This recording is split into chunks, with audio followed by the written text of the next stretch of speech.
Hello, I'm Miss Nicola.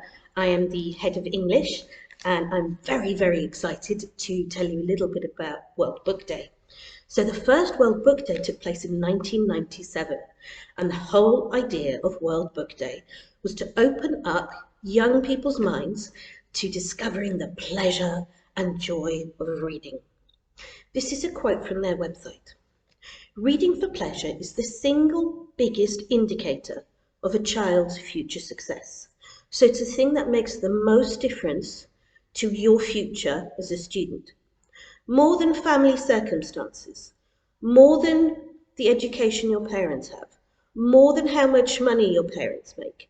So the more you read, no matter what your background, the more likely you are going to be to succeed. So, spending just 10 minutes a day makes all the difference to your future success.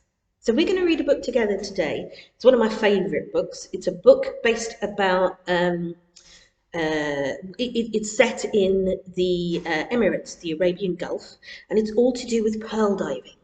And it's beautiful, and I'm going to read it to you. So, here we go. It's by a lady called Julia Johnson, she spent years in the Emirates researching the amazing and fascinating history of the region. Did you know that pearl diving goes back nearly 7,000 years? Diving down into the water to find the oysters, look for the pearl inside. Brilliant. I was going to wear my pearls today and I forgot. I'm very sad. Anyway, here we go. The Pearl Diver. So we've got the preface, which tells us a little bit about the story. From ancient times, the Gulf Arabs depended upon the treasures of the sea. Long before the discovery of oil, pearl diving and fishing were the main sources of income in the Arabian Gulf. Pearls have always been prized, and many of the world's finest pearls came from the waters of the Gulf. The life of a diver was full of hardships and dangers. Not only was diving exhausting work, men suffered from cramps, skin diseases, dehydration, deafness, and drowning was not uncommon. To survive, a man required inner strength and courage. This is the story of one such man.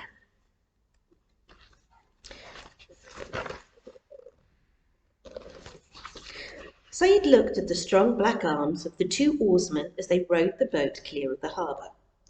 He listened to their song, the song of the pearlers, which they sang as they rowed. He could still see his little brother standing on the shoreline with his sisters. It would be the end of September before he saw them again at the close of the pearling season. He hastily wiped his eyes with the back of his hand. His mother had called him her little man, and he was determined to behave like one.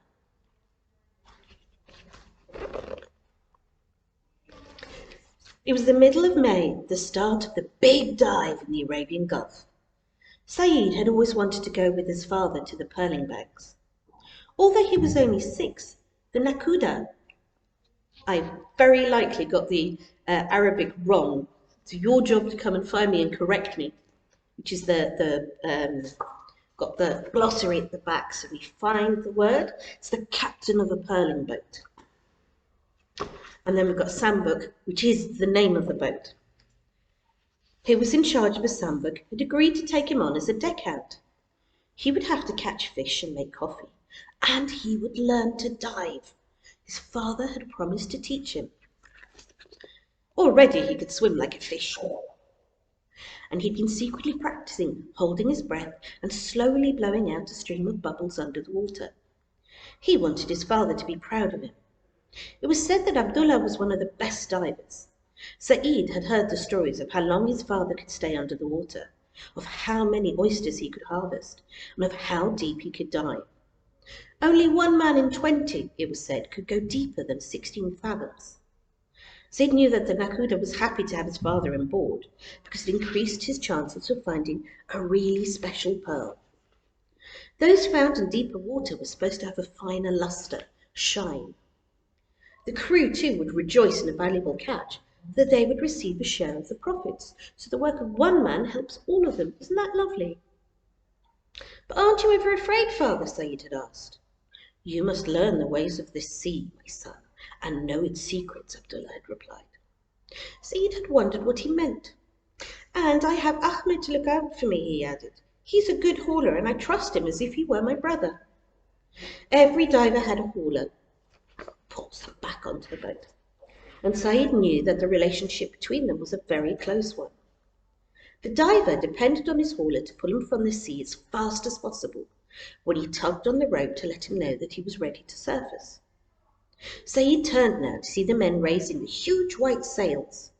The wind filled them, and the sandbook gathered speed. All around him, other boats flew over the sea. Said thought they looked like a great flock of big white birds, and in their wake dolphins leapt and dived. This was a sign of good fortune. Said felt happy. Oh, look how beautiful that is. Every year it was the same. Hundreds of boats set out from the towns along the coast. Said's grandfathers had been pearl divers, and their fathers before them. The fathers of his friends were divers too, or fishermen. Everyone depended on the sea for their livelihood, pearls for trade, and fish for food. Said looked down into the water's green depths and thought of the treasures waiting there to be discovered. The men on board were excited. The day before the diving began was full of expectation. Look at the fish. Would this year's catch be better than last year's? Would the pearls fetch a higher price? But beneath the surface of this sea there lurked danger as well. Said knew all about the terrible devilfish which could wrap its many burning arms around you. His father sometimes wore a fine cotton suit to protect his body from those arms. Said knew about sharks and barracudas too, with their great teeth. He shuddered. Oh, in his grandfather's time, pirates had been common. They'd robbed the boats and slit the throats of the crews. But thankfully, pirates were rare nowadays. Every year, several men did not come home. Some drowned because they surfaced too slowly. Some were taken by disease. Others perished from the fierce summer heat. They became dehydrated from lack of water. Said knew that the supply of water on board would be strictly rationed.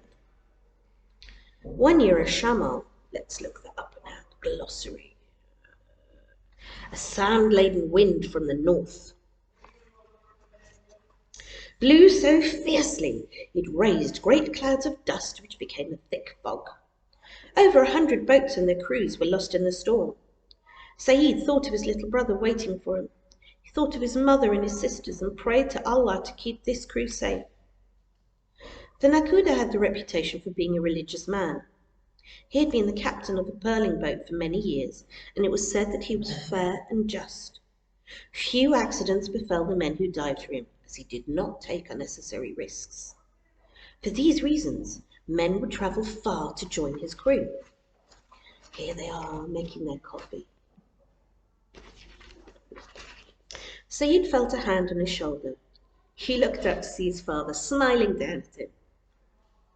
We're about to drop anchor, Said, then we'll have something to eat. Said had been so busy daydreaming he'd not noticed the time passing. He could see other boats already anchored, their sails coloured orange by the light of the fires burning on their decks.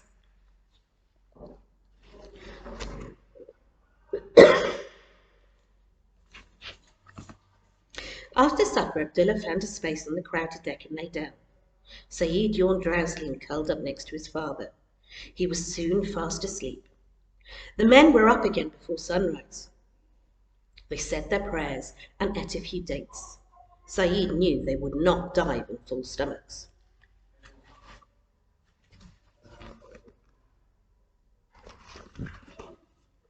He watched his father strip up his clothes and put beeswax in his ears and a goat-horn clip on his nose. He helped him slip the leather sheaths onto his fingers and big toes to protect them from sharp rocks and shells and the spines of sea urchins. Then Abdullah slung a string bag round his neck and let himself down into the sea. Round his waist was a rope by which Ahmed could haul him up, and another over his foot, heavily weighted with a sinking stone to help him descend quickly. He was ready for his first dive of the season. He raised his hand to Said. Said smiled and watched his father's chest swell as he filled his lungs with air. Then he was gone. The water was fairly clear, and if Said looked hard, he could still make out the blurred shape of his father as he collected the oysters. Some were lying loosely on the sand, and he could see others attached to coral and seaweed. Just when he thought his father's lungs must surely burst if he stayed down a moment longer, Abdullah tugged on the second rope, and Ahmed hauled him to the surface. Said stared in alarm when he saw him. Blood was pouring from his father's nose, but Abdullah called out to him, "It's all right, Said. A nosebleed on the first dive of the season is a good omen," and Ahmed nodded in agreement. Said thought it a strange sign of luck, but hoped it was true. He remembered the dolphins. They'd been a sign of luck too. Ahmed reached down and took the basket of oysters from Abdullah and tipped them onto the deck. They would be opened the following morning before the day's diving began. Said picked up one of the shells and felt its roughness. The outside was really quite ordinary, he thought. If you didn't know, you would never imagine it could hold such surprises.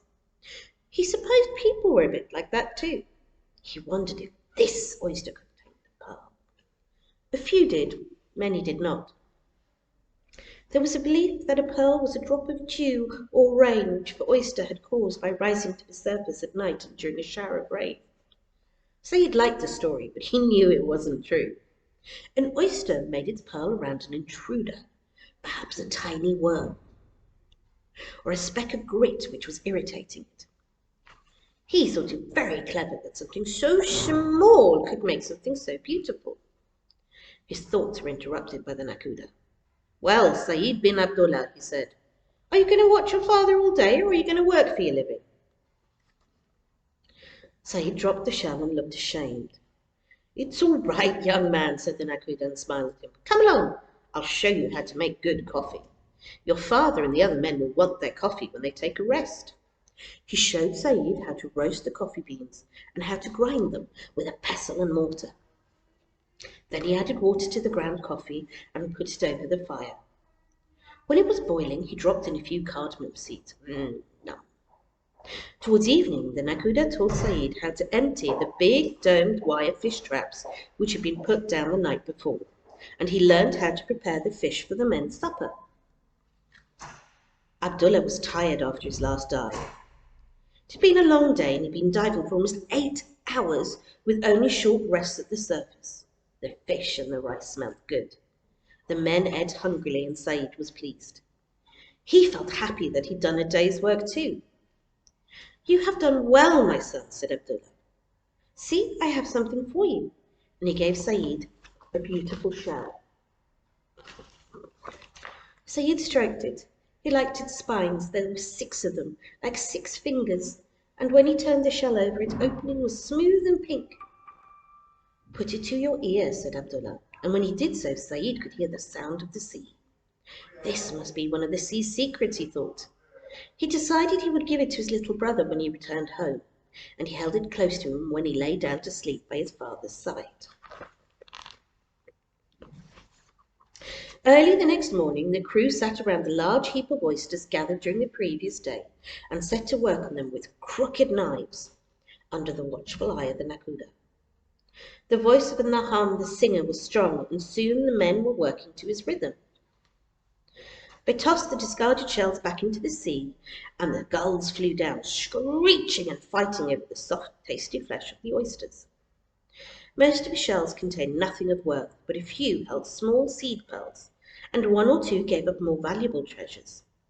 The men placed the pearls between their toes, and the Nakuda collected them and wrapped them in a red cloth and locked them in a wooden chest on the deck for safekeeping. "Doesn't anyone ever try to hide a pearl to keep for himself?" Said asked his father. "It is important to be able to trust one another," Abdullah replied. "And only once have I known a man try to smuggle a pearl. It was a particularly beautiful one, a rose pearl, and he hid it under his tongue. But he was found out and severely punished. It's not the will of Allah to make him a rich man through dishonesty, but luck may come to the man who works hard. Said thought about his father's words as he worked on the boat. He knew that all the divers were poor men, and the haulers were even poorer, as they were paid a lesser share because their work was not as dangerous, the ones who pulled the divers up. But Nakuda had paid them all advances, and they owed him money, which they would only be able to repay if profits were good. So Said wished for a tabre, a piece of good fortune for his father. Yeah, me too. Sometimes Said thought about his mother. Oh, he must miss her. She would have taken his brother and sisters back to her parents' home in the oasis where the weather was less humid. The coast was no place for them to spend the summer. His father had asked a Bedouin to bring the camels for their journey. They would have travelled in a caravan with many other women and children, along with the men who were now too old to die. But they would return to the coast at the end of the pearling season. Look, that's how he imagines his mum waiting for him. Oh. Said imagined his mother standing on the shore, anxiously searching the distant horizon, as she did each year, praying for the safe return of his father. Long before she saw the shape of the boat, she would hear the sound of far-off chanting as the song of the pearls floated to her across the water. If he closed his eyes, Said could see her clearly in his mind. He could see the way her hair, tinted with henna, glinted in the sunlight. Sometimes he saw tears in the eyes of the men when they listened to the songs as they worked, for he would sing of the women they had left behind. The days passed, one very much like another. Said was kept busy. The men quickly accepted him as part of the crew and told his father that he was a very good worker for such a small boy. Ooh, look at that. Occasionally a shamal blew up. The dust and sand covered the deck, and Said was set to work sweeping it clean before the dew turned it to a coating of paste. Dew is the water you get on the ground very early in the morning.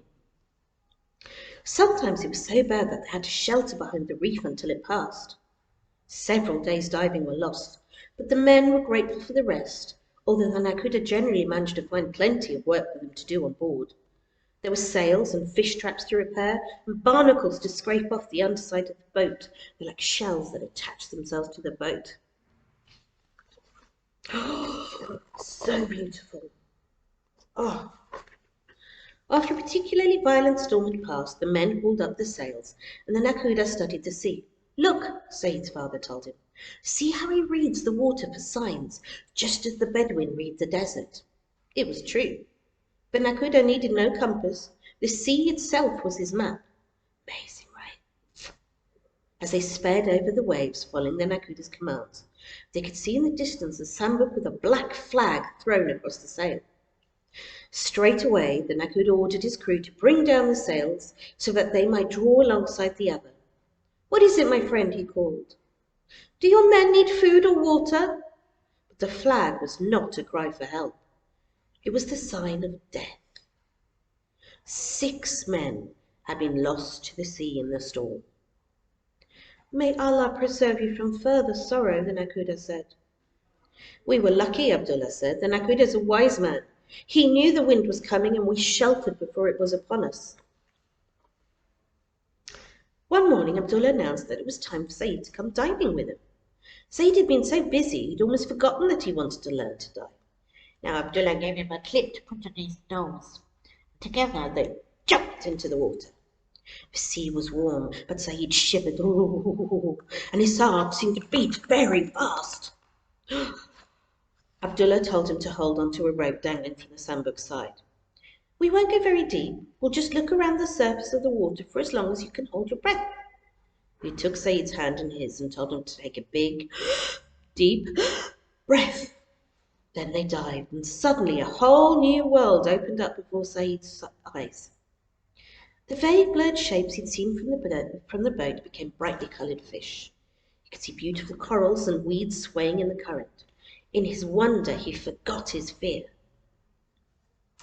After what seemed a very short time, they surfaced. Well done, said Abdullah. Said grinned. Can we do it again? He asked. And so they swam beneath the surface again and again, each time going a little deeper until eventually Abdullah said they were ready to try a real dive. Saeed no longer felt afraid. He watched his father slide the sinking stone on its rope over his foot and hang the basket round his neck.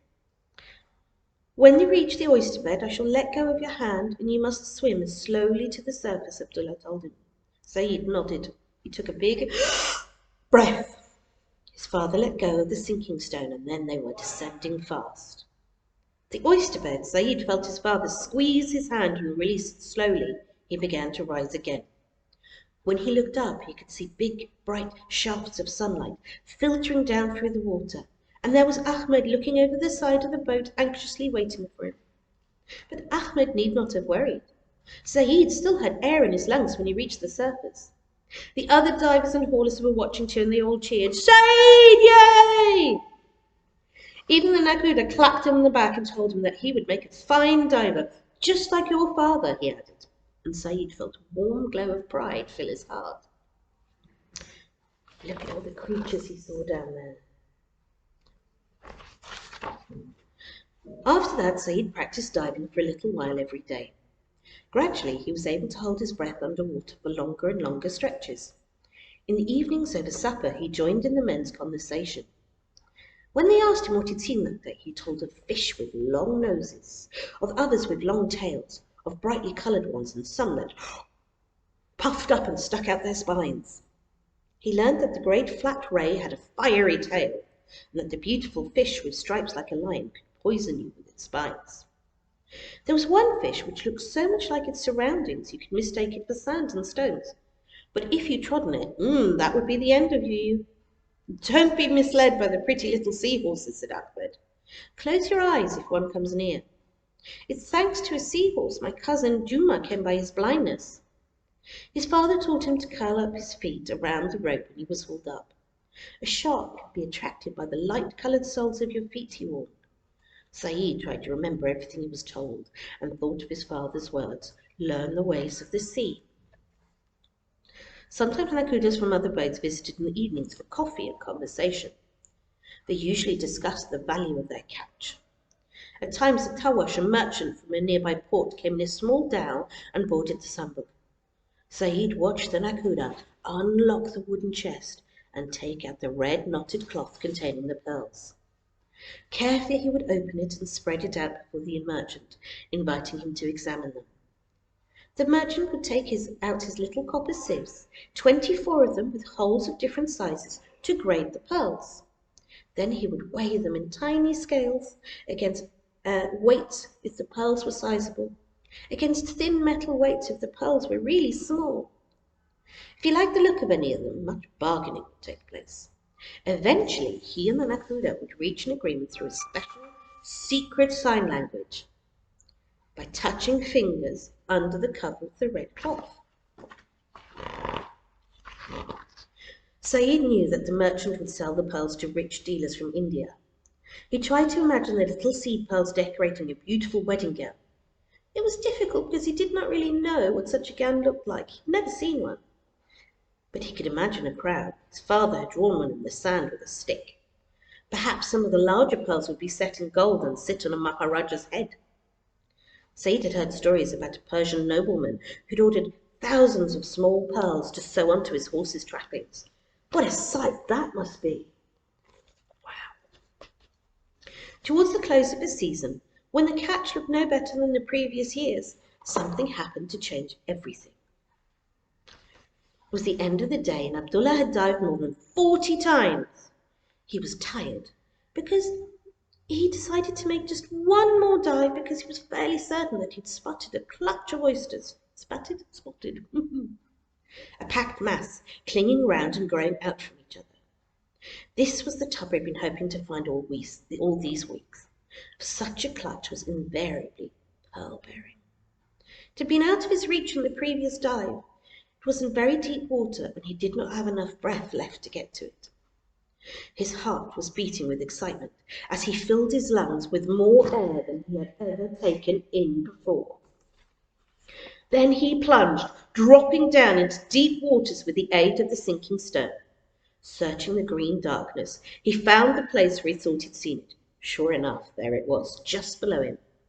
He had been under the water for more than 2 minutes now, but he was confident that he still had enough breath left to reach the tubber and get to the surface.